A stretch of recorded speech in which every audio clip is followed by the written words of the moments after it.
มื่อนี้ก็มาพาพี่น้องมาชมบรรยากาศอยู่งานบุญพระธาตุโพธิ์เด้อพี่น้องเด้อนี่ฮะก็มาฮอดบอลนั่นพักรถบอลจอดรถใหญ่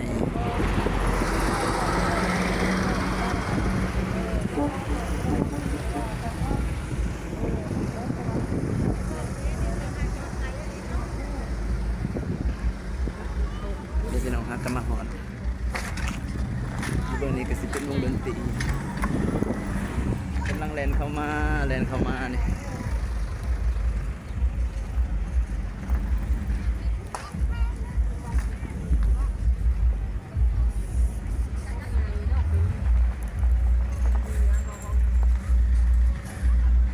ในเบื้องนี้เป็นวงดนตรีใหญ่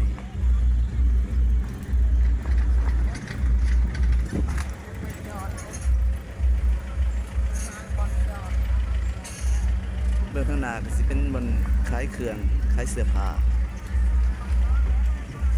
เซนเดอร์มาอีกแล้วแก้วแกนในท่าเฮาหลังจากเข้ามาแล้วก็เลยมาฮอดพระธาตุกับบรรยากาศคึกคืนพี่น้องใช่หนุ่มทรงใหญ่พอไก่ทองมาจากเมืองปากช่องเราเช็คคนน้องมาเพื่อกินข้าวถวยเจ้าไหนกินตั้งแต่เงินทองพอเขียนเล่นไฟจะสุนีมาใกล้ปากช่องว่าฉันผู้นี้ก็เลยเก็บกระเทียมหลายๆพันปากช่องเท่านั้นเนาะแล้วก็ให้อายุยืนยาวมันกับพันปีความรวมเจ้าไปนั้นตลอดไต่ให้หายจะมีเด้อเจ้าพ่อมีทั้งในเงินในทองแต่ในต่อไปกันเลยอายุวันโลจุกังพลังอันนี้เลยมาโลดพี่น้องเอามาเอาบุญไว้กันดวนเขาเอาชาพี่น้อง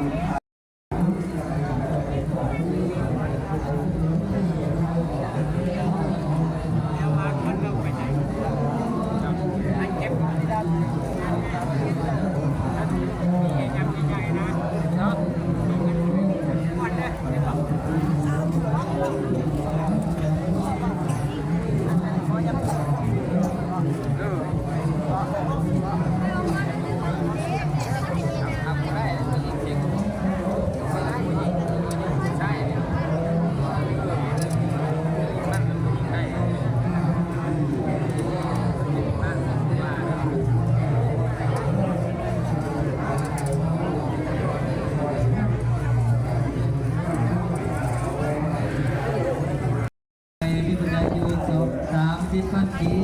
ภาษาตุขออยู่ดีไม่แห่งบุญคำใจตุ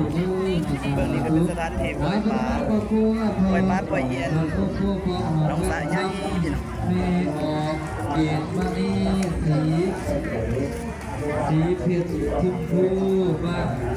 นนวลสว่างเหนือนครไกรสอนเองเขตบ้านกันนอดปัจจัยอยู่สองแสนปีภาษาทุกท่านอยู่ดีไม่ให้คุณต่อคุณมันจะไม่เดินสายอยู่ดีมีให้เดินทางมาเราปลอดภัยทั้งหมดมาฮอดจนถึงแล้วอาสาสมโภชนาบุญกับเราเจ้าศรัทธาทั้งหลายไตรคุณพระพุทธพระธรรมพระสงฆ์จงปกปักรักษาในดลบันดาลในครอบครัวพุทธสวรรค์มีปัจจัยอยู่หาดูที่ตาดูเรื่องการเจ้าข้างไม่เลี้ยวอะไรมาอีกแล้วแก้วสัมภาระพอออกค่าจะได้อวยพรให้พรใต้ที่ที่เด็ดบ้านพุทธสวรรค์มีปัจจัยแสนสี่ถูกกลับในทวีปโลกาพอออกค่าลงไปเลี้ยวไปเลี้ยวลำโดดตอนนี้ก็ได้มาหลอกตามหานขายเสื้อผ้า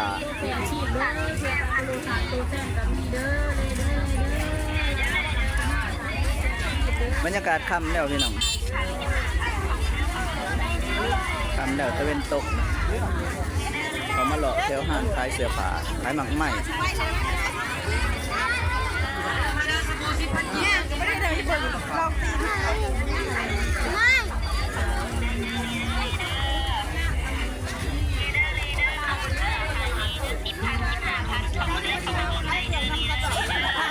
นี่จะเป็นบอลคล้ายหมักไหมนี่ก็คล้ายลำสลาม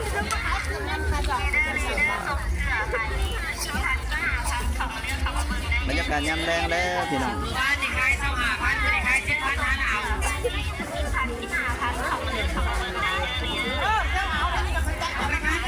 สำนีเด้อพี่น้องเด้อสำหรับคลิปนี้ก็จบไปเพียงเท่านี้ฝากก็เลยกดแชร์กดติดตามให้กำลังใจในเด้อพี่น้องเด้อ